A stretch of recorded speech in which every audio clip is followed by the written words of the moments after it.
Porque damos por sentado que aquellas figuras de autoridad que están sobre nosotros fueron puestas por Dios. Entonces, lo que ellos dicen, creemos que es lo que Dios piensa. Lo que nos dice mamá y papá cuando somos chiquitos y crecimos y nos desarrollamos en un hogar cristiano, interpretamos qué es lo que Dios quiere.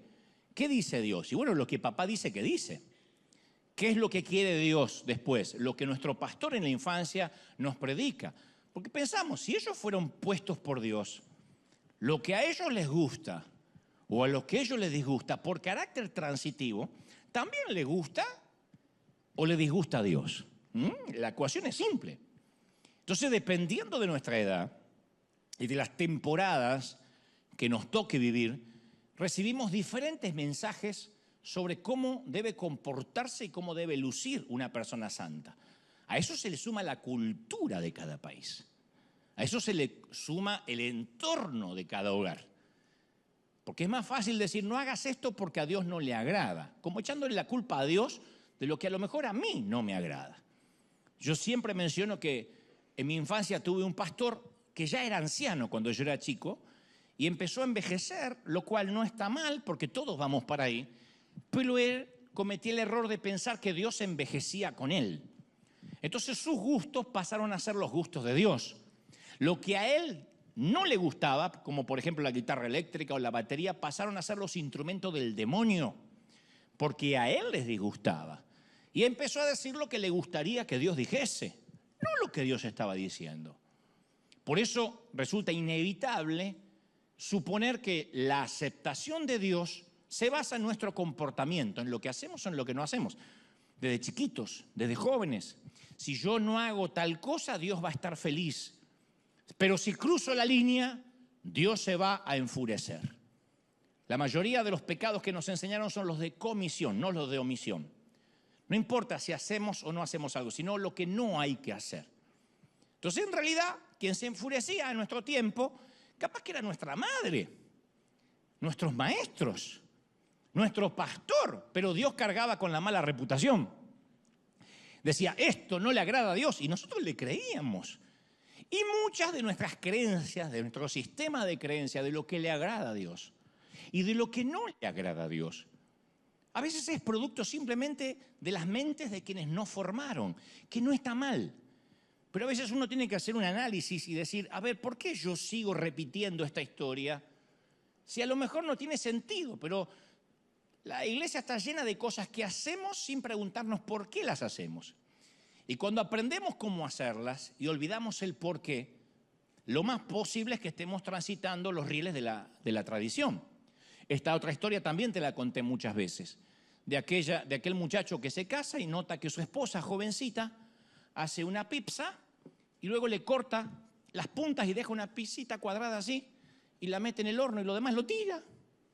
Y dice, ¿estás loca? Y le dice, ¿por qué haces eso? Tiraste un montón de pizza. Y ella le dice, bueno, mamá lo hacía así. Entonces un buen día que se encuentra con la suegra, le dice, suegra, le quiero preguntar, ¿de dónde su hija saca esa idea de cortar los pedazos de pizza? Y la madre que estaba haciendo pizza dice, ah, sí, yo también hago lo mismo. Pac, pac, le corta las 4 puntas y la tira y le pone en el horno. ¿Y por qué usted lo hace? No sé, mi mamá lo hacía. Y como la abuela todavía vivía, le pregunta a la abuela. Y le dice, abuela, su hija y su nieta cortan la pizza, la dejan chiquitita y la meten en el horno. ¿Por qué dicen que lo aprendieron de usted? Ella dice, yo no tengo idea por qué ellas lo hacen. Yo lo hacía porque tenía el horno chico. Entonces, hay cosas que vamos haciendo por sistema de creencias. Y no tenemos el valor de decir, ¿por qué es que lo estamos haciendo? Yo crecí pensando que Dios se enfurecía si yo encendía la televisión para ver el viejo Batman, el de Adam West. Si alguien la vio, con Robin, mucho antes que se dijera que eran pareja. En 1966, Santas Centellas, Batman, ¿se acuerdan? Bueno, yo pensé que eso era pecado porque mi pastor decía que a Dios le desagradaba ese programa. Programa infantil, barroco. Así que a la hora que pasaban Batman y todos mis amigos yo sabía que lo estaban viendo, yo me sentaba a leer la Biblia y le decía a Dios, espero que estés feliz. Porque yo la estoy pasando pésimo. A medida que fui creciendo, comencé a cuestionar cuándo realmente Dios estaba en la ecuación. Y esta es la parte que debe frustrar un poco a Dios, pienso, porque tomamos esta asombrosa relación basada en la gracia que Dios nos ofrece, llena de amor, y construimos un montón de muros de reglas alrededor, que nadie nos pidió, que nadie nos exigió. Convertimos la relación en religión. Siempre hay una tendencia, una desviación de convertir la relación en religión. Y a pesar de nuestro pasado, en algún momento le decimos a Dios: Dios, gracias por perdonarme, gracias por morir por mí en la cruz, pero a partir de este momento de mi salvación me encargo yo. Como que Él pagó el down payment, el pago inicial, y nosotros nos ocupamos de las cuotas. Y ahí nos metemos en un búnker religioso, en un monasterio lleno de leyes, de doctrinas, a las que llamamos justamente sana doctrina, que no estoy en desacuerdo con la doctrina. Pero yo no puedo ser ni tu juez, ni tú puedes ser mi juez. Y es cuanto más tiempo llevo fungiendo como pastor, menos propenso estoy de decirle a la gente lo que tienen que hacer, lo que no tienen que hacer, y más me siento rápido en limitarme a abrazarlos y orar por ellos. Entonces, si eres una de las personas que buscas una iglesia donde tienen una lista tonta de lo que debes y lo que no debes para agradar a Dios, te equivocaste de iglesia. Porque no funciona con una lista. Yo no soy aparte lo suficientemente sabio para saber qué hacer en cada ocasión, decirte qué tienes que hacer en cada circunstancia de la vida. No he vivido lo suficiente, soy un chamaquito de 20 y pico. No sé. Pero existe una respuesta sencilla, a prueba de fallos. Funciona en todas las culturas, funciona en todas las épocas, en todas las familias, en todo tipo de personalidades, y se llama Jesús. No es una lista, es Jesucristo, es una relación. Y cuando uno se centra, quiero conocer más a Jesús, quiero conocer más a Dios, y no se centra en un conjunto de doctrina, todas las cosas se encajan en su lugar. Ya no hay que hacer esfuerzo para ser santo. La santidad es inherente. El fruto del Espíritu se te pega, por la relación se te pega a agradar a Dios. Vas a querer hacerlo.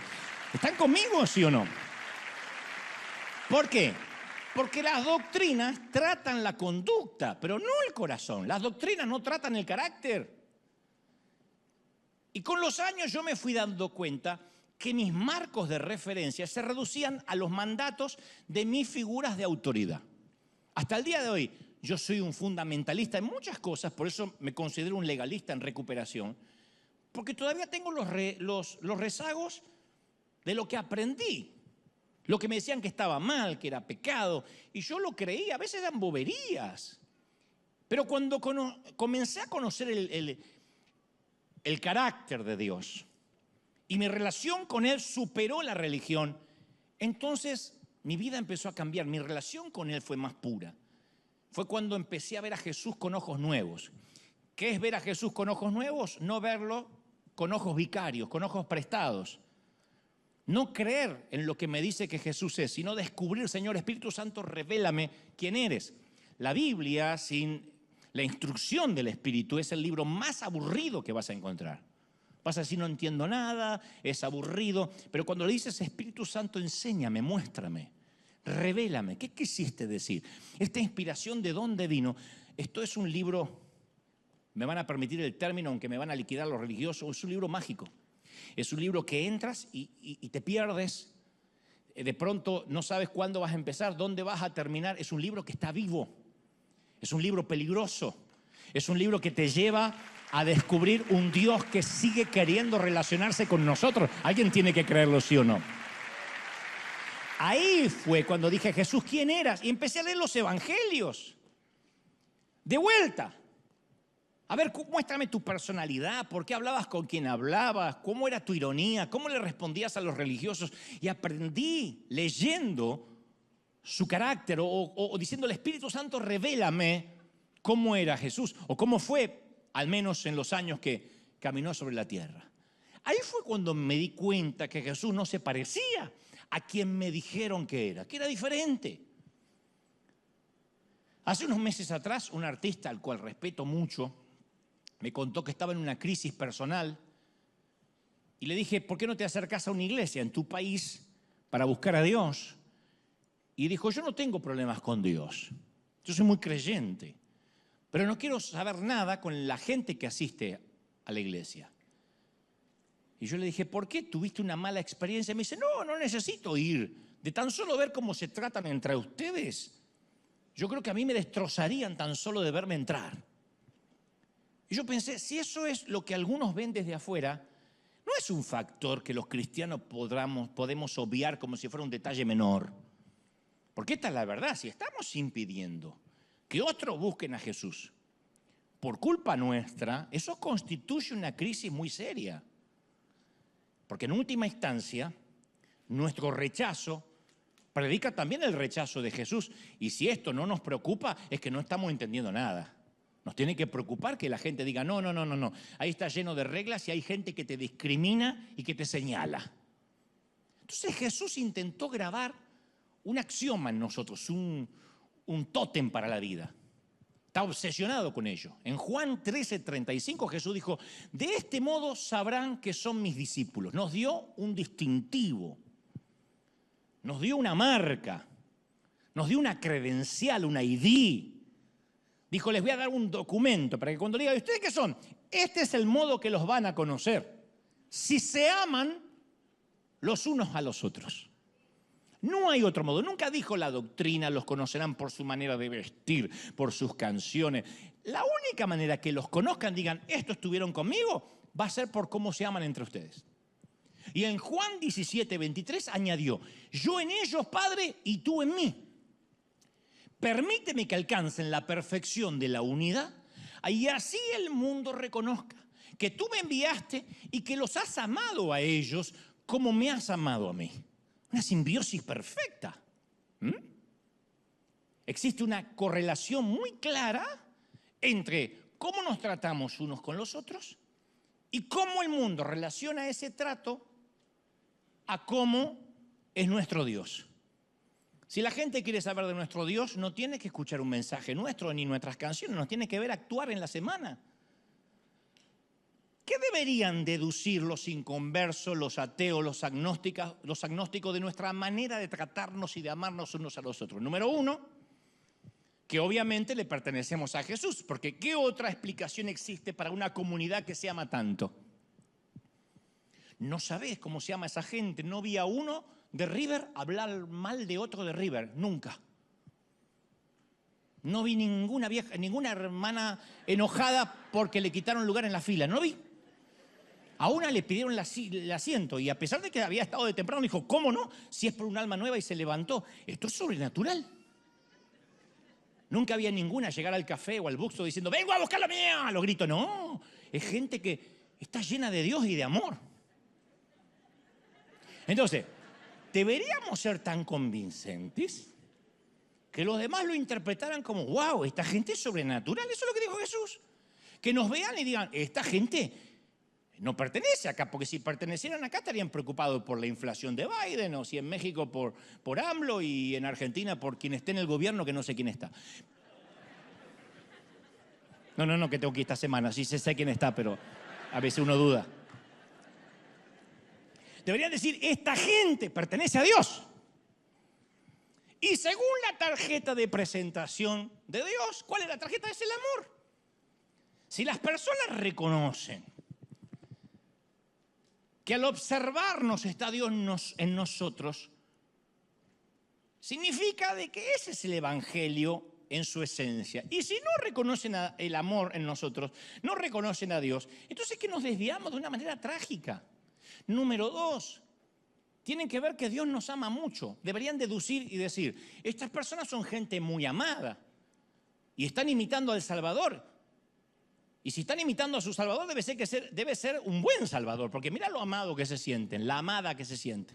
Porque la gente amada, ¿qué hace? Perdona, alienta, sirve, edifica, porque son preciosas para alguien. Viven dentro de un extraño paradigma o paradoja que es primero los demás. Se saca, ¿qué gano yo con esto? ¿Y a mí qué me dan? Se saca el egoísmo porque está lleno de Dios. Eso es algo que solo la gente segura hace, la gente amada. La gente amada y segura dice, no importa lo que yo gano, yo quiero que el otro sea bendecido. El ateo debería vernos y decir, ¿esto no significará que Dios también podría amarme a mí? Yo quiero esa vida. Entonces, en un mundo que nos observa y que está tan lejos de estas conclusiones que te digo que son sencillas, porque no es que nos tienen que ver viviendo en un convento, un pacto de hambre, en un claustro, nos tienen que ver amar. Y si el mundo no ve esto en nosotros, yo creo que nos debería afligir. Yo siempre le pregunto a los amigos inconversos, ¿qué se le viene a la mente cuando yo le digo evangélico? Cuando yo te digo evangélico, lo primero que se le viene a la mente es un pastor a la madrugada diciendo, ¡pare de sufrir! Ya no sufra más, trae la rosa del Sarón, el aceite de Sarón. Cuando yo le digo, no pienses en alguien brasileño, sino alguien de tu país. Y esto es algo que quiero también aclarar. Cada vez tengo más amigos inconversos.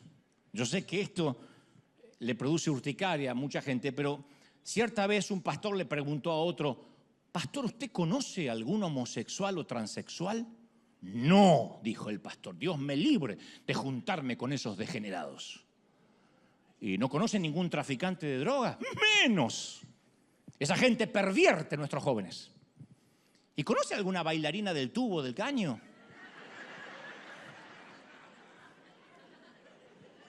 No del tubo horizontal, esas son las que hacen ballet, del tubo vertical.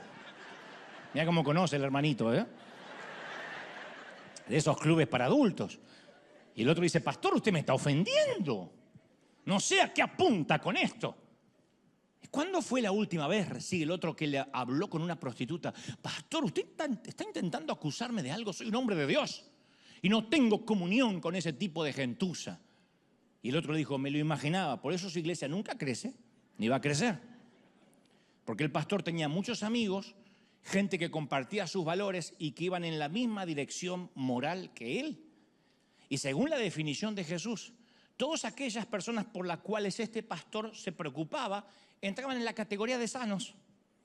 Los sanos no tienen necesidad del médico. Y cuanto más años tenemos en la iglesia, más cómodos nos sentimos con los que son como nosotros y más lejos de los que se suponen que son enfermos. Entonces lo primero que nos metemos en la cabeza, no me junto más, la luz no tiene comunión con las tinieblas. Y a partir de ahí no predicamos más, tenemos la excusa perfecta para no amar, para no involucrarnos, para no ensuciarnos las manos con las almas de la gente. Por eso decimos que en River abrimos nuestro corazón a las personas cuya vida es moralmente distinta a la nuestra. No para compadecernos de ellas, no para reprenderlas, no para convertirlas en un proyecto evangelístico o en un trofeo de nuestra evangelización, sino a priori, en primera instancia, para amarlas, para abrazarlas y decirle, aquí te vas a encontrar con gracia. Lo demás lo hace el Espíritu Santo y Dios. Entonces, volviendo al tema de mis amigos inconversos, me dicen, para mí, el evangélico promedio, y me permite hablar a mí porque yo estoy dentro, porque yo crecí en la iglesia. Y eso me asigna autoridad, yo no estoy hablando de afuera. Yo nací casi en la banca de una iglesia. Entonces yo quiero preguntar cómo nos ven. Y me suelen decir, mira, para mí un evangélico es alguien atrincherado en su manera arcaica de pensar, siempre enemigo del aborto, de los homosexuales, furioso, violento, ilógico, constructor de grietas. Y si no piensas como él, eres su enemigo o te condena. Entonces a veces queremos nosotros convertir a todo el mundo y por lo general no podemos ni convivir pacíficamente con nadie que no crea lo que nosotros creemos. Y mientras más nos llenamos la boca, y esto es una autocrítica, de tolerar la diversidad, más descalificamos y condenamos al que piensa distinto. Pasa entre pastores, imagínate con el resto del mundo. Es muy raro que veas a un cura hablando mal de otro cura. Es muy raro que un cura hable mal de un cardenal, o el cardenal del obispo, o del obispo del papa. De alguna manera hay un respeto por el clero o por la autoridad que ellos consideran ha sido puesta en ese hombre. Pero si notamos nuestro ejército, vamos a ver que apenas estamos en desacuerdo, inmediatamente pasa a la vereda de enfrente. Y siempre me pregunto, ¿cómo vamos a hacer sal y levadura dentro de una sociedad que tiene un concepto tan negativo de nosotros? Y esa tendencia a excluir al que piensa distinto, entre los dirigentes religiosos de Jesús, consideraban que era una gran virtud. Pensaron, vamos a excluir al que piensa distinto y Jesús nos va a aplaudir. Pero para Jesús constituyó un gran pecado. Y eso sorprendió a los discípulos. Un día, camino a Jerusalén, estaban los muchachos con Jesús, y Jesús quiso detenerse en una población samaritana y no lo recibieron bien. Y sus discípulos preguntaron, uno, para hacerse el súper espiritual, Señor, ¿quiere que hagamos caer fuego del cielo para que los destruya? Creo que era chileno, dijo, ¿quiere que hagamos caer fuego del cielo para que los destruya estos huevones? Y pensaban que Jesús, no, lo digo por mi amigo Ulises Oyarzún, que está acá, pero Judas, todos estos eran todos chilenos, me dijeron, pero después Dios los perdonó. Cuando él habla, cuando él predica, dice que Judas era argentino y esta es mi venganza. Dice que Judas dijo, ¿seré yo, che, el que te voy a traicionar, macho?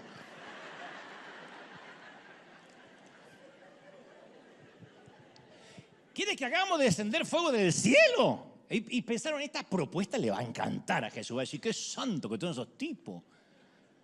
Ellos dijeron, vamos a adoptar una posición. Nosotros somos los que estamos del lado de Jesús. Eran los guaruras, los guardaespaldas de Jesús. Y vamos a defenderlo y con esto nos ganamos una moneda con Jesús. Vamos a quemar a los que piensan diferente. Jesús se volvió y los reprendió. Él no necesitaba abogado. Jesús no necesita abogados defensores. Para Jesús las categorías no se dividen entre nosotros y ellos, evangélicos y católicos, perfecto e imperfecto, santo y pecador, porque esto colocaría a la humanidad de un solo lado, del lado equivocado. Lo cual no quiere decir que Jesús concordara con todas las personas, que fuera relativista, que temiera enfrentar, porque Jesús, vaya, caramba, que confrontaba, pero nunca sucumbió ante el prejuicio de la pertenencia, del grupo de pertenencia. Y continuamente comunicaba su propósito que deberían pasar al otro lado, predicar el evangelio a toda criatura. Los que ellos querían poner del lado diferente, Jesús los metía en su círculo. Entonces, a veces los que venimos a la iglesia por años malinterpretamos esto. Hablamos de otras religiones, de otras etnias, de otras culturas, de otra conducta, de otra política, de otras denominaciones. Y nos permitimos cualquier licencia, que no es otra cosa que murmuración disfrazada de la palabra celo santo, con el fin de condenar al que se vaya al infierno al que no piensa como nosotros. Por eso cuando uno va a ver a Jesús con ojos nuevos, se lleva unas sorpresas. ¡Oh! Ve unas cosas que realmente incomodan nuestro sistema de creencias. Por eso el legalismo es tan popular, porque es un evangelio más predecible.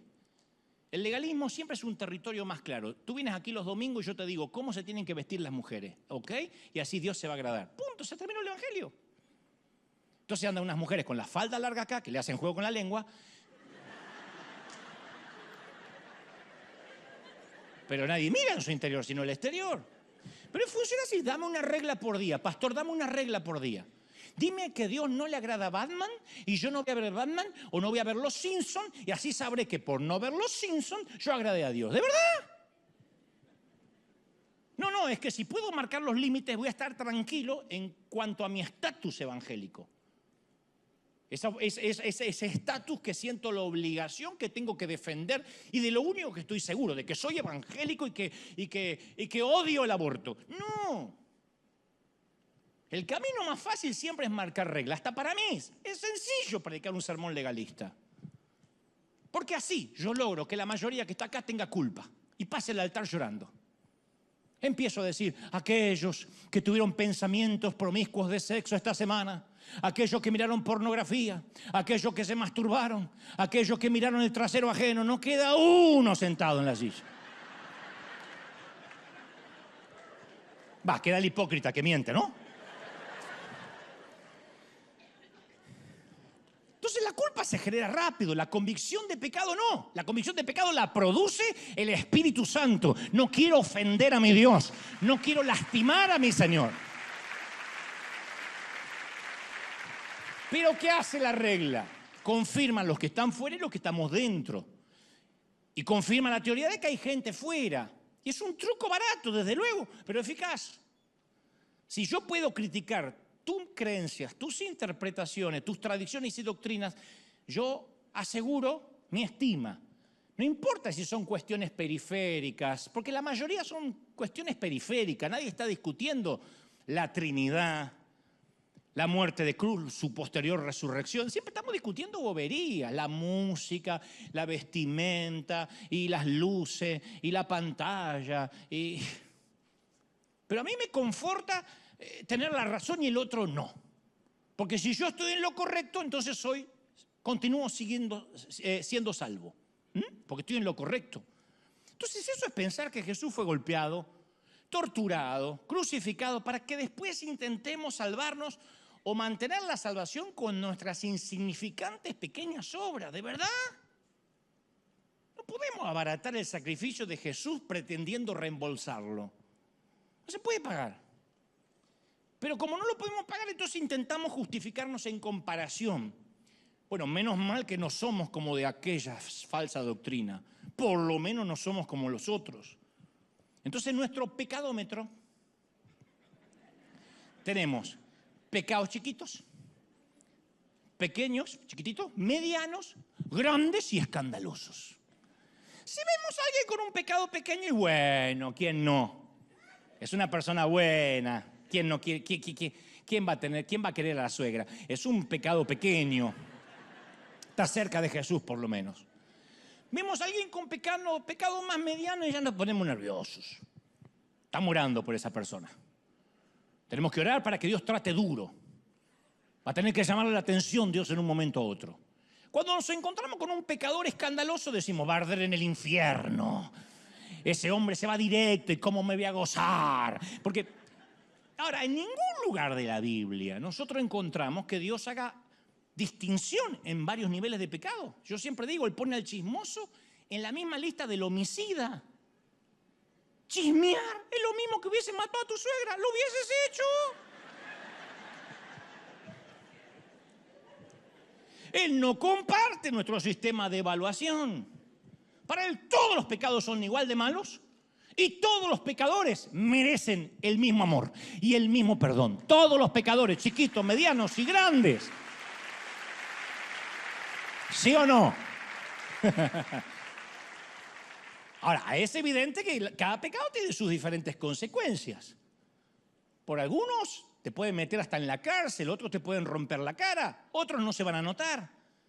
Pero el Señor llama pecado, pecado. Al pecado es pecado independientemente de las consecuencias legales o naturales que puedas tener. Por eso tenemos que tomar conciencia que dentro de nosotros siempre hay un fariseo intentando salir. Tan pronto vencemos una debilidad, nos ponemos en la vereda de enfrente de esa debilidad y somos el mayor crítico de quien tenga esa misma debilidad todavía que nosotros acabamos de vencer hace poco. A un ex chismoso, el que más bronca le da es el chismoso. A un ex indocumentado hispano, el que más bronca le da es un indocumentado. Trabaja en la migra.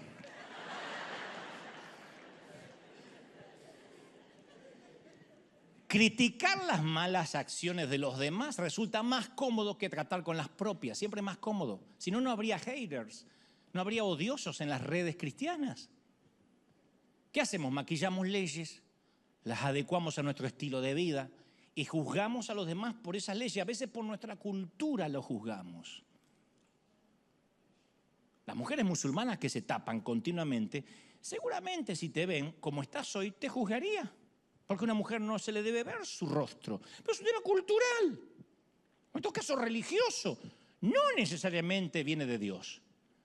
Y Jesús se juntó con lo que hoy equivaldría a, porque a veces decimos, sí, cobradores de impuestos, como que se juntó con el que cobra el IRS o la FIP en Argentina o Hacienda en España. No, él se juntaba con proxenetas, prostitutas, tratantes de blancas, narcos, travestis y drogadictos, lo que hoy sería esa gente.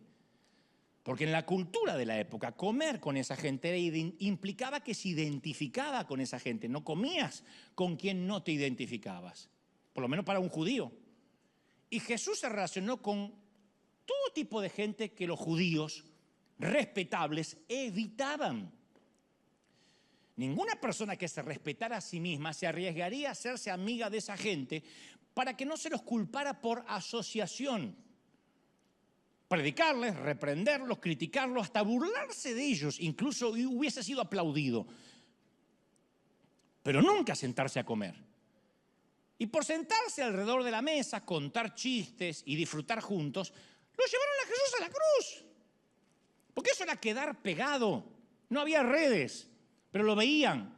Y a Jesús no le importaba el escándalo. Le gustaba pasar tiempo con los pecadores. Pasó gran parte de su tiempo juntándose con la chusma, con gente rota. Hablaba, comía, lloraba con ellos, los escuchaba y los servía. Cuando yo digo esto, no falta quien dice, sí, pero no se levantaban de la mesa igual. ¿Quién dijo? ¿En dónde hay registro que necesariamente quien comía con él se levantaba con la chiripiorca? ¿Quién? Él dijo, los sanos no tienen necesidad de médico, declaró Jesús. Los enfermos sí. Y se rebajaba el nivel de ellos porque ellos nunca iban a poder subir al nivel de él. Y no se dedicaba a demostrar cuán santo él era, cuán santo él era. No demostraba lo bueno que él era, solo les ofrecía esperanza. Jesús sigue siendo ese, el amigo de las personas que están dispuestas a admitir que tienen problemas. No tienes que ser bueno para ser amigo de Jesús.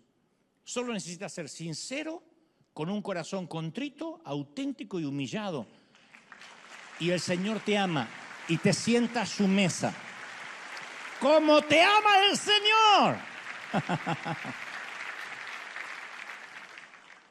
La Biblia es clara, vamos a pecar. Yo sé que hay gente que odia que diga esto, pero vamos a pecar. Tarde o temprano la fuerza de voluntad, la educación, la sanísima doctrina no van a ser suficientes. Yo hace unos años invité a un pariente a cenar, a almorzar.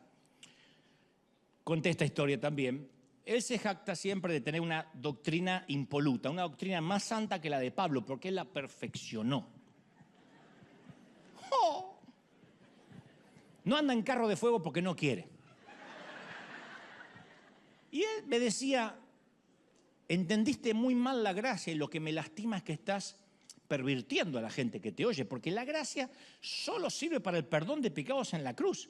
Después uno tiene, con sus obras, con su esfuerzo, con la doctrina, cuidarla. O sea, él agradece por la gracia cuando Jesús lo perdonó. Después se lo ganó. O sea, a mí no me tienes que regalar nada, yo me lo voy a ganar. Dice, porque yo cuido la santidad. De repente, mientras estamos hablando, Dios no me deja mentir. Yo veo que detrás de él viene una camarera con su pantalón muy ajustado. Yo veo que viene hacia aquí con una jarra de agua o de café. Y me di cuenta que como estaba él ubicado, yo iba a ver cómo la camarera venía, pero él iba a ver cómo la camarera se iba. Se entendió la metáfora, ¿no? Ustedes dirán, no me digas que la miró. No. Le hizo radiografía, ecografía, tomografía y ecodoppler. Se perdió en lo que estaba diciendo. Dijo, no, yo la sana... ¿De qué estábamos hablando? Me dijo, se perdió.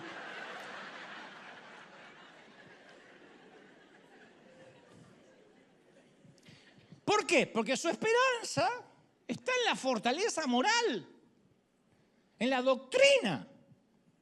Él no estaba diciendo yo no tengo la necesidad de ver. Él estaba aguantándose.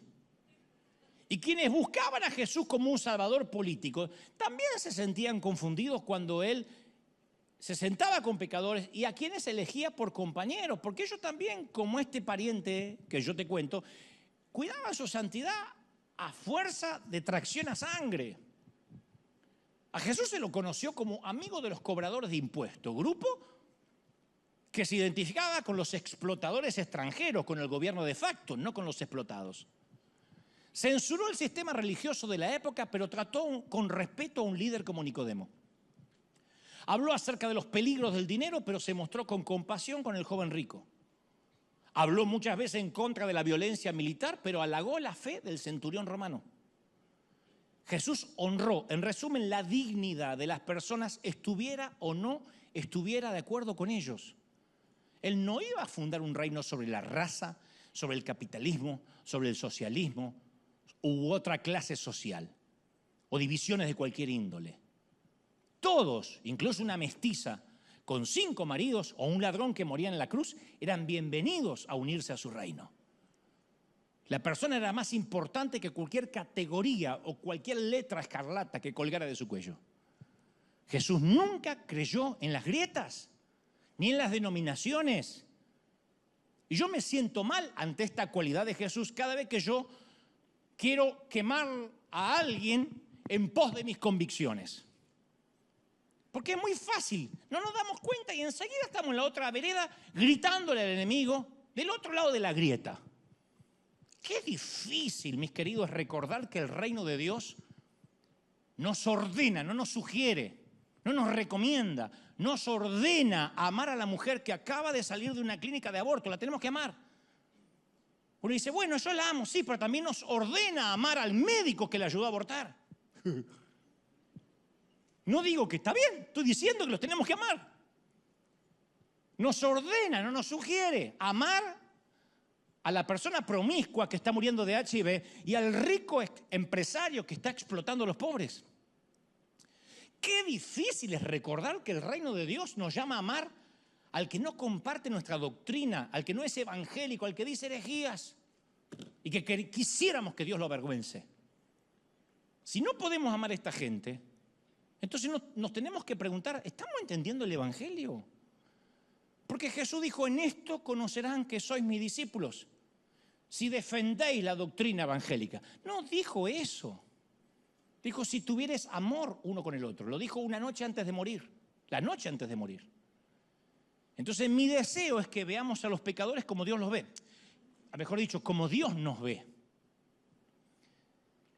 Que cada vez señalemos menos con el dedo, ni intentemos salvar como si pudiéramos salvar a alguien. No podemos salvar a nadie. Sino que nos limitemos a amarla. No saben qué evangelismo maravilloso es amar. Amas a alguien y casi no tienes que predicarle, solito te empieza a preguntar. No creerá la cantidad de artistas que solitos dijeron, queremos ir a verte al Luna Park. Ni los invitamos. Pero ellos dicen, nunca me amaron así, nunca me abrazaron así, acá hay algo raro. O son narcos o esta gente debe tener un salvador que vale la pena conocer.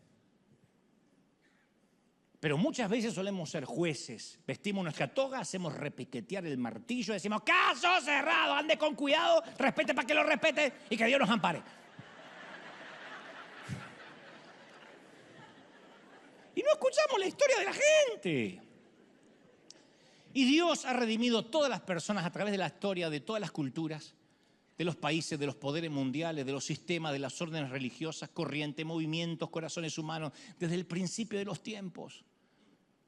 Hay caminos que escapan a nuestra comprensión. Él ha rescatado gente dentro y fuera de la iglesia, de las religiones dentro y fuera, de las tradiciones desde el origen de los tiempos. Yo te digo una cosa, en el cielo nos vamos a llevar una sorpresa. Una sorpresa, porque vamos a buscar los que creíamos que tenían el VIP comprado y no van a estar. Y nos vamos a encontrar con gente que va a decir, ¿cómo cuerno vino este acá? Pero Él obra en maneras misteriosas que no conocemos. Y eso nos escandaliza. Y está bien que nos escandalice, pero nos tiene que escandalizar cada vez menos. Lo que pasa es que nosotros al principio agradecemos pertenecer a la familia que nos llamen hermano. Después ya no queremos ser hermano de nadie, queremos ser el padre de los demás. Y hablar en nombre de Dios. Nos encanta hablar en nombre del Padre, no queremos ser hermanos. Y nuestros hermanos no necesitan otro padre, ya tienen un padre. ¿Le dijiste alguna vez a alguno de tus hijos, si necesito tu ayuda para ejercer de padre o de madre, te aviso? Cuando un hermano quiere mandar al otro. Entonces la manera en que hablamos unos a los otros, que nos corregimos en público, que nos sacamos falta, que nos desaprobamos, sin siquiera aplicar el beneficio de la duda, a veces es repugnante. Y por esta razón hay observadores que pasan de alto nuestra familia. Y como cualquier familia tenemos asuntos que resolver. No tenemos que confundir unidad con la uniformidad. Unidad con uniformidad. Podemos tener lo primero sin lo segundo. Podemos ser unidos y no ser uniformes. Ustedes son de México, de El Salvador, de Colombia, de Guatemala, de Costa Rica. Yo soy de uno de los mejores países del mundo. Fuera de todo, bro, pues el Barça, del Real Madrid, del Chivas, del América, no importa. No tenemos que pensar igual. Tenemos que ir todos para el mismo lado, que es diferente. No tenemos que ser uniformes, sino unidos. Porque con toda seguridad somos la familia más desordenada que jamás se conoció. Y así Dios nos ama. Y la enseñanza de amar a los enemigos es la enseñanza más conocida y la que más se transgrede. Los seres humanos siempre nos ponemos uno de un lado o del otro. Somos nosotros, somos ellos, siempre. La palabra grieta es famosa en todo el mundo. Hasta en los Estados Unidos de América, la grieta es tan marcada que el odio ya es visceral entre demócratas y republicanos. No solía pasar eso años atrás. Te hablo fuera de toda broma de Argentina. La grieta es tan espantosa que el mencionar el nombre de un político de la vereda contraria literalmente te podrías ligar un piedrazo en la cabeza. O si sientes que estás cruzándote de vereda. Yo te voy a contar algo. El nombre de cristiano fue un apodo peyorativo que los paganos le pusieron a los creyentes. El historiador Tácito decía que había una raza de hombres que era detestable por sus prácticas perversas, conocido vulgarmente como cristianos. Eran como los jesucitos, una cosa así, era algo peyorativo. Y los cristianos inmediatamente le devolvieron el favor llamándolos paganos, que viene de la palabra pagani, que significa pueblerino, civil, bruto. Cristiano, bruto. Los cristianos usaban la palabra pagano para referirse a los que no habían pasado por el bautismo de las aguas. Y como si fuera poco, pasan los años y nosotros todavía nos enfrentamos por denominaciones. Somos el único ejército que remata a sus heridos, siempre. Cuando uno de nosotros cae de la gracia, nos peleamos, que en realidad nunca cae de la gracia, diría Juan Carlos Ortiz, cae en la gracia. Pero sí cae en nuestra desgracia. Y nos peleamos para ver quién lo avergüenza y quién lo expone más. Y yo sé que me queda mucho camino por recorrer todavía para relacionarme con las personas de manera más natural, como lo hacía Jesús, más auténtica, pero estoy aprendiendo, de verdad te lo digo, no es ironía, a escuchar sin reparos, a reírme y llorar con quienes piensan distinto, a ofrecer menos consejos. ¿Sabes cómo me cuesta a mí no ofrecer consejos? Cuando estoy con un inconverso que me dice, bueno, a mí me va bien porque yo me até esta cintita roja y todos los días le pongo un cigarrillo al Buda.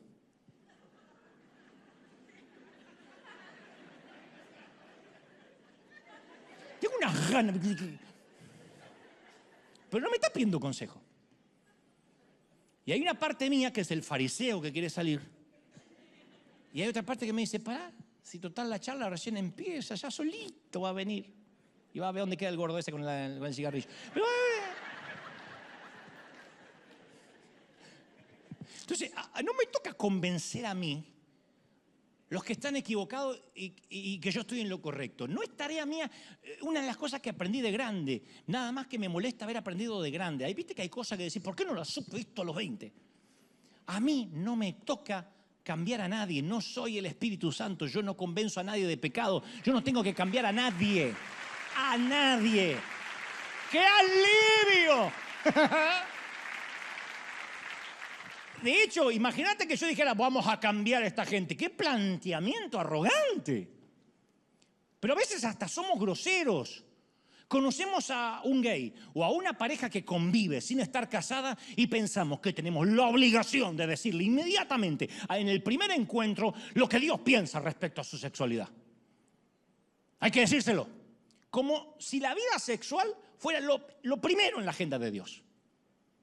¡Cásase! ¡Cásase! Y después vamos a ver si Dios lo ama. No, lo primero es el amor, la misericordia, lo que Jesús es. Después viene todo lo demás, el cambio de vida, el arreglo de las cosas que están desordenadas. A mí me fastidia muchísimo que apenas alguien me conoce ya quiere meterse en mi vida personal. ¿No te molesta que alguien que no te conoce se quiera meter en tu vida personal? Bueno, vinieron los santos del convento del claustro de Jerusalén. Cuando alguien se quiere meter en mi vida, yo le digo, metete en tus asuntos, guarda el consejo hasta que te lo pidan. Los consejos hay que guardárselos hasta que te lo pidan. Yo evito los consejos como si fuera un chequeo de próstata. Los evito. Satanás.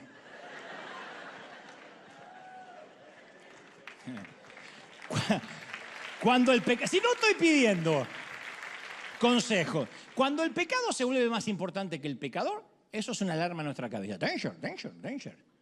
No podemos simular amor para que la gente venga a la iglesia. El amor no se puede simular. Por eso me cuesta entender que algunos dicen, dime con quién andas y te diré quién eres. ¿De verdad?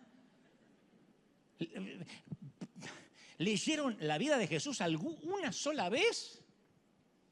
Tienen menos Biblia que una mezquita si piensan eso. Dime con quién andas y te diré quién eres. ¿No le decían eso a Jesús? Comilón y bebedor de vino, porque te sientas con republicanos y te sientas... No, con republicanos, no, con publicanos. Si hubiese sido republicano, hubiesen celebrado los gringos. Con publicanos. ¿Ah? Los huesos colorados habrían estado felices. ¡Esa! Estaba con Trump cenando el señor. Y a veces a mí me critican no porque me saco una foto necesariamente con un delincuente, sino porque me la saco con alguien que se divorció. Sí, una vez me saqué una foto con Benny Hinn. Benny Hinn en un momento es público conocimiento, una vez se divorció y después se casó con la misma. Allá él.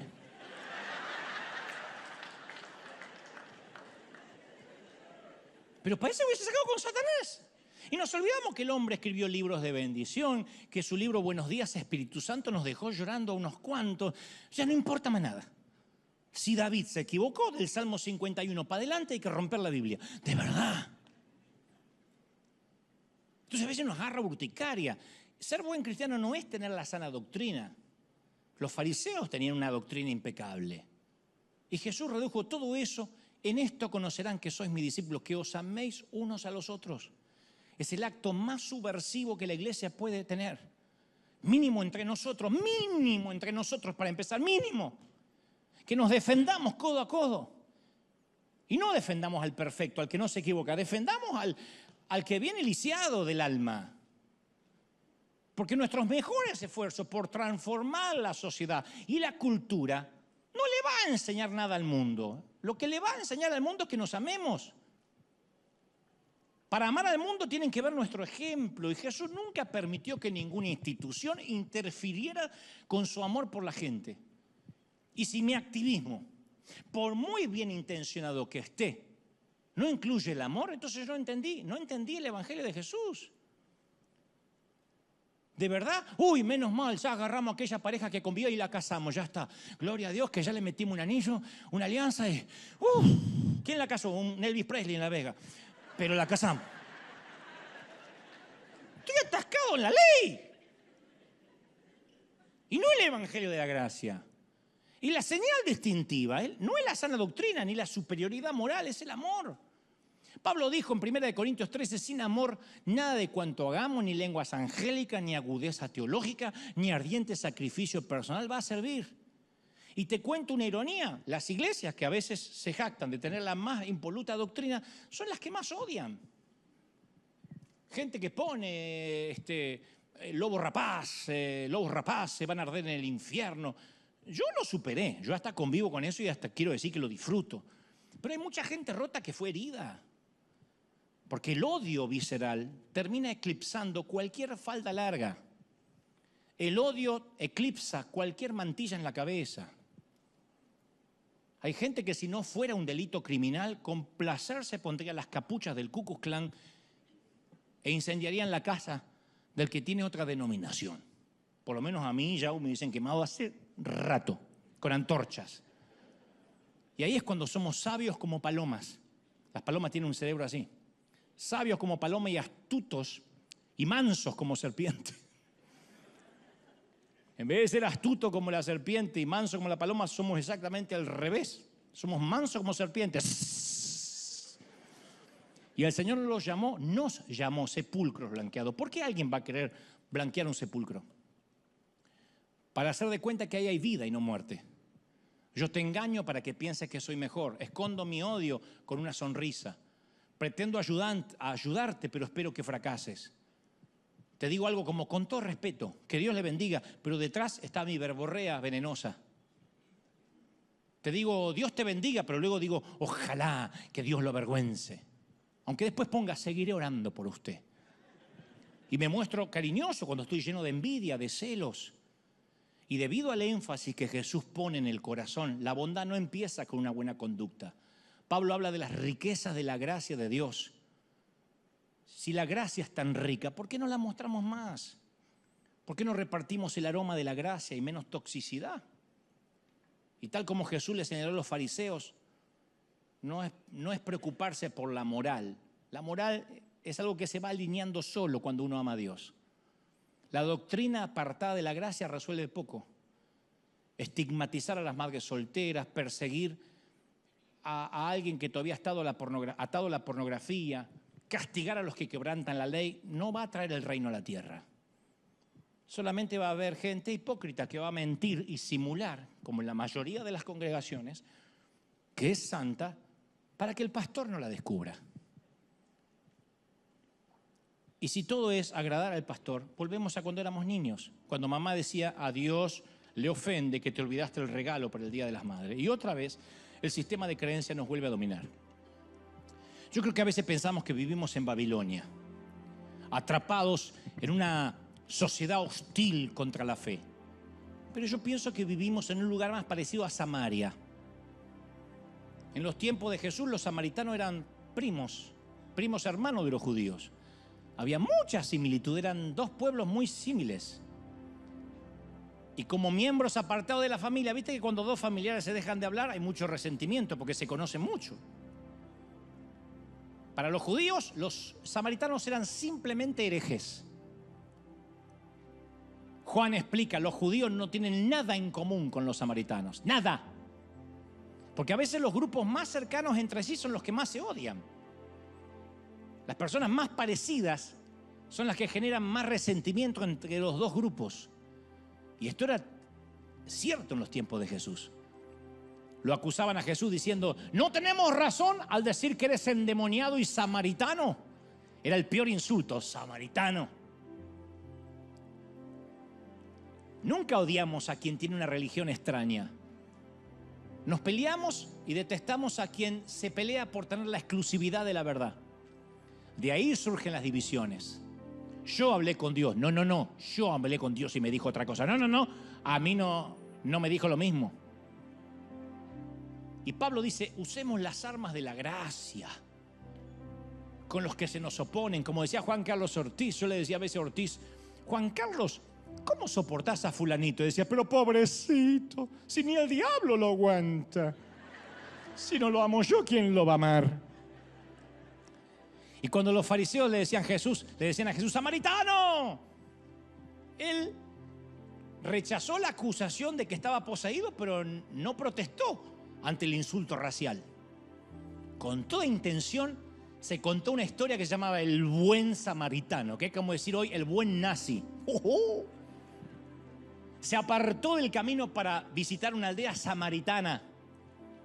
Les ordenó a los judíos: lleven el evangelio a los samaritanos. Y los samaritanos se convirtieron en seguidores de Cristo.